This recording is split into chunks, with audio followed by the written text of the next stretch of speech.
Ya, kekalahan bukan untuk disesali, tapi untuk direnungi. Dan bagaimana bangkit dari kekalahan. Setiap orang tidak akan menang terus-menerus dan tidak akan berada di atas terus-menerus. Tentu saja suatu saat akan berada di bawah dan suatu saat akan kalah. Mungkin Anda hari ini dikalahkan, tetapi bukan berarti Anda kalah. Hanya saja pertarungan berikutnya belum dimulai. Dan optimislah bahwa di pertarungan yang akan datang, yang sedang Anda hadapi, Anda akan menang. Terus saja Anda menyusun jadwal latihan, Anda perkuat jurus-jurus dan kemampuan Anda di skill mana, di bidang apa yang Anda kuasai, maka asah terus, jangan pernah berhenti. Mungkin orang-orang di sekeliling Anda mencemoohkan, mungkin orang-orang di sekeliling Anda meremehkan Anda, dan biarkanlah itu terjadi, karena itu hak mereka untuk menilai Anda. Tetapi tugas Anda adalah terus berlatih, terus berwawasan jauh ke depan. Anda harus visioner, bagaimana Anda melihat pertarungan yang kuat, pertarungan yang berat, tetapi Anda yang akan memenangkan pertarungan itu.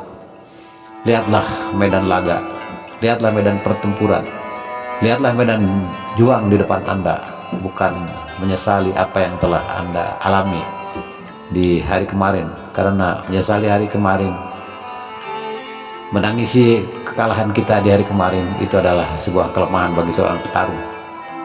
Jika Anda menjadi seorang petarung yang hebat, maka tentu saja kekalahan Anda hari kemarin adalah merupakan obat atau motivasi untuk kemenangan Anda dalam pertarungan berikutnya. Hidup itu memang keras, tetapi batu mana yang tidak bisa dibelah? Setiap batu yang terhampar di permukaan bumi itu bisa dihancurkan dengan strategi, dengan teknik, dan dengan kekuatan. Karena itu tugas kita adalah mempelajari strategi itu, mempelajari cara-cara, dan mencari bagaimana cara untuk mengalahkan lawan, bagaimana untuk memenangkan pertarungan, bagaimana untuk memecahkan masalah, bagaimana untuk meraih impian-impian besar yang pernah Anda cetuskan di masa lalu, dan bagaimana Anda meraih kemenangan-kemenangan yang mungkin tertunda jika hari kemarin Anda belum berhasil. Maka mulai hari ini Anda berlatih, dan esok Anda akan menjadi pemenangnya. Untuk menjadi pemenang bukan ditempuh dengan cara duduk manis, bukan tidur siang, tetapi untuk menang Anda harus terus berjuang, terus berlatih tanpa mengenal lelah. Biarlah hari ini Anda mandi keringat, asal jangan mandi darah di medan pertempuran.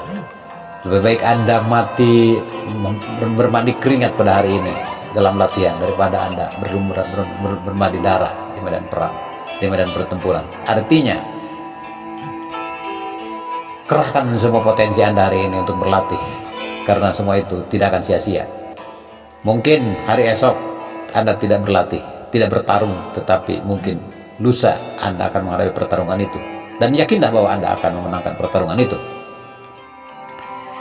Artinya dalam setiap kehidupan pasti ada tantangan, ada hambatan, ada penghalang yang harus kita hadapi semuanya.